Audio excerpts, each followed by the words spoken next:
When creating a course registration in Performance Matters, there are three main pieces to the registration. In the second module of the Canvas course is Course Creation. You have the three main pieces of creating a course registration in Performance Matters at the top.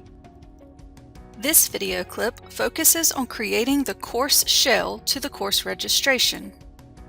These are the steps that we will follow to create the course shell. To get started, open Performance Matters Professional Learning by going to the Start menu on a GCS computer and finding Performance Matters Professional Learning. To begin, we'll navigate to Propose a Course, which is in the top menu bar. If you are not a current course creator or approver, you will not have this option available yet. Once you complete this Canvas course, your permissions will be updated and this option will be available to you. We'll select Propose a Course in the top right-hand corner and select New Instructor-Led Course.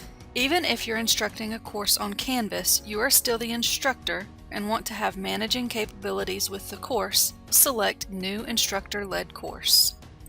We can now begin filling in our course information. The course number will be generated once your course has been submitted and approved by the Professional Learning Department.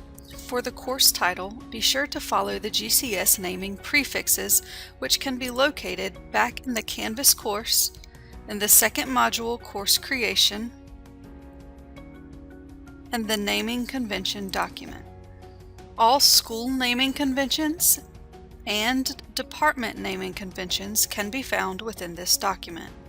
For a course title within the Blended Learning Department, GCS is at the beginning of all prefixes, and the Blended Learning prefix is BLD-LRN, space, and then the name of your course.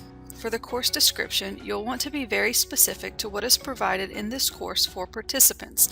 This is what they'll first see when they click on the course registration. The office box will more than likely be pre-filled for you, but if it is not, select your department or your school. For course provider, we'll leave it at default provider.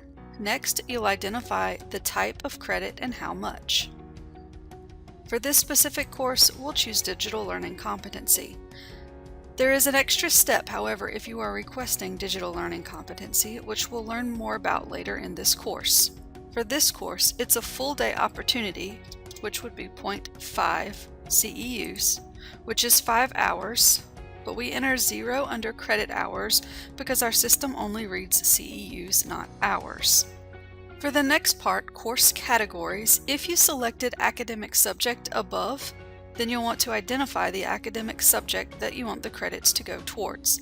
If not, skip this part. Next, you'll identify if your course pertains to nutrition service key area. Is this training the results of a needs assessment? Is the primary focus equity and inclusion?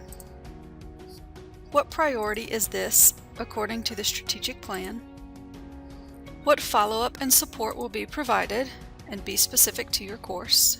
What is the anticipated impact on student outcome? And what skills or knowledge will be evidenced after the training? Be very specific in these three. Next, if you would like to include any notes that you need your participants to know, you can do that here. If you have something to attach, a PowerPoint, a Word document, a PDF, you can do that later when we get to section creation. The course survey by default should be Professional Learning Survey. Allow participants to enroll in multiple sections of the same course should never be checked unless you are giving a no-credit course where you want learners to attend multiple sections.